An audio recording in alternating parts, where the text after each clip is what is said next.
Assalamu alaikum wa rahmatullah, bienvenue à tous.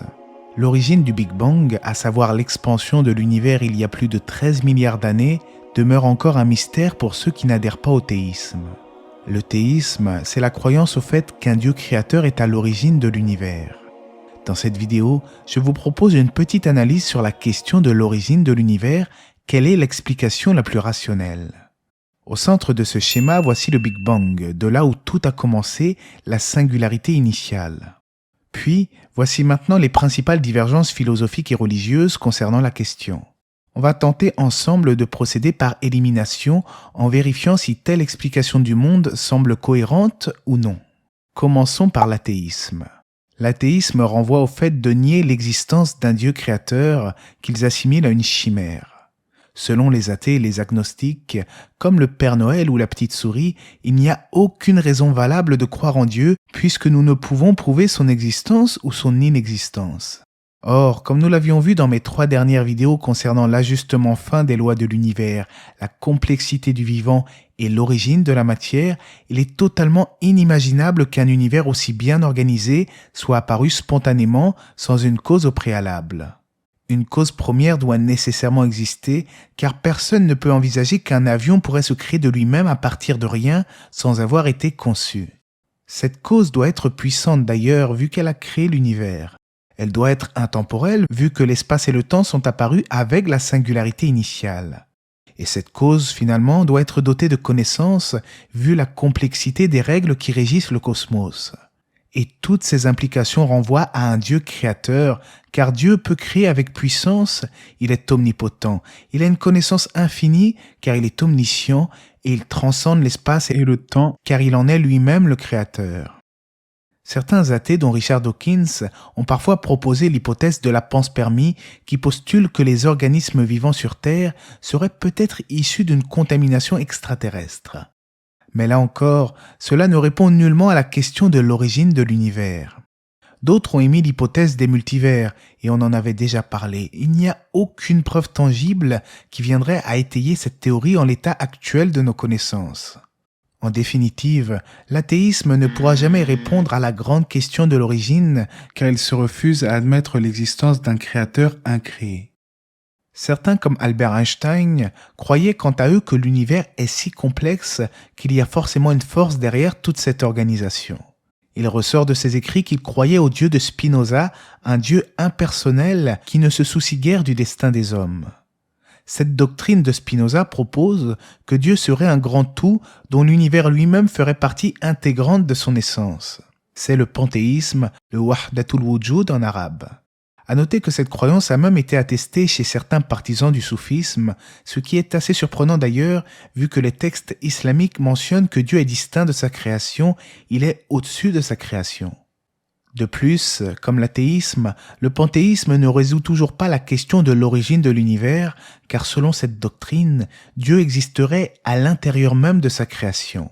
Si tel était le cas, il ne pourrait pas faire naître l'univers, car cela reviendrait à dire qu'il s'est fait naître lui-même, ce qui est absurde. En d'autres termes, Dieu est indépendant de son univers, et s'il en faisait partie, alors où était-il avant le Big Bang ? Cela élimine l'explication du panthéisme. Je me souviens au passage des propos de Sheikh al-Albani, un spécialiste du hadith musulman, qui disait qu'il paraît inconcevable qu'un vrai musulman puisse avoir une telle croyance. Il reste alors le théisme et le déisme. Concernant le déisme, un déiste admet l'existence d'un Dieu créateur, mais sans adhérer à une religion conventionnelle.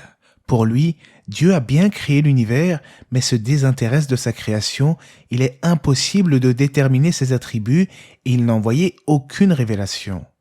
Cette conception de Dieu s'avère bien triste, vous ne trouvez pas ? Dieu nous aurait créés pour nous laisser livrer à nous-mêmes, perdus, hésitants, sans pouvoir apprendre à connaître certains de ses attributs.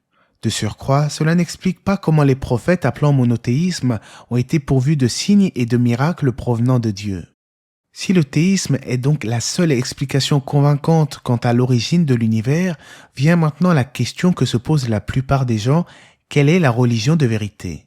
Prenons les 3 grandes religions abrahamiques, c'est-à-dire se réclamant du prophète Abraham. Comment pouvons-nous alors déterminer quelle est la religion de vérité et celle qui explique le mieux l'origine de l'univers ? En réalité, la logique voudrait que l'on se réfère au dernier message en date, un peu comme une dernière mise à jour, puisqu'il n'y a aucune raison qui pousse à rejeter telle ou telle religion entre les trois. En effet, elles appellent toutes à croire aux prophètes et aux révélations divines. Donc l'islam semble tout indiquer pour celui qui cherche la religion agréée de Dieu, car c'est le message le plus récent en date. De plus, l'Ancien Testament et l'Évangile ont été révélés par le même Dieu que celui des musulmans, à l'exception près qu'Allah a préservé son dernier message universel. En effet, dans le Coran, il est dit « En vérité, c'est nous qui avons fait descendre le rappel Coran et c'est nous qui en sommes le gardien » Sourate 15, verset 9. Il faut dire également que la Bible a subi pas mal de remaniements en fonction de la politique des églises et tout cela est vérifiable. Le dogme lui-même a connu un revirement inattendu dans le sens où les chrétiens croient en une mystérieuse trinité et attribuent une essence divine à Jésus alors qu'il est un prophète de Dieu et n'a jamais appelé à cela. Pourquoi y aurait-il un message entre celui de l'Ancien Testament et le Coran qui serait en marge niveau dogmatique? Cela enlève toute crédibilité à la véracité du christianisme. Les premiers adeptes de Jésus n'adhéraient d'ailleurs pas à ce credo mais étaient des partisans du pur monothéisme. De plus, l'islam est non seulement la religion qui vient rectifier certaines erreurs dans lesquelles sont tombés les anciens croyants, mais le Coran contient des miracles et des signes divins percutants pour ceux qui y prêtent attention. De plus, dans le Coran et la Sunna, il est fait mention des 99 plus beaux noms et attributs divins. Dans n'importe quelle religion, si vous demandez quelle est la description, quelle est la définition de Dieu, quels sont ses attributs, il va s'arrêter au bout de 5, 6, 7, allez, on va dire maximum 10 belles dénominations pour qualifier Dieu, mais jamais ils ne parviendront à en citer 99, subhanallah. Contrairement aux déistes qui pensent que Dieu n'aurait pas fait part de certaines informations le concernant, eh bien au contraire, Dieu nous a envoyé des révélations pour ne pas que nous soyons perdus, livrés à nos propres questions existentielles, et il nous a appris à le connaître par l'intermédiaire de ses plus beaux noms et attributs. Même si nous ne pouvons pas appréhender le divin dans l'absolu et que nous restons limités, Allah nous a quand même donné quelques informations afin que nous apprenions à l'aimer, à le connaître et à cheminer vers lui. Et au sujet de l'origine de l'univers, puisque c'est le sujet de la vidéo, le Coran nous informe dans le sens du verset « Ceux qui ont mécru n'ont-ils pas vu que les cieux et la terre formaient une masse compacte? Ensuite, nous les avons séparés et fait de l'eau toute chose vivante, ne croiront-ils donc pas ?» J'espère que cette petite vidéo schéma vous aura intéressé. Si vous aimez ce genre de format, n'hésitez pas à m'en faire part. Peut-être que je ferai d'autres vidéos de ce genre à l'avenir. Allah sait mieux. Que la paix et les bénédictions d'Allah soient sur le prophète, sa famille et ses compagnons.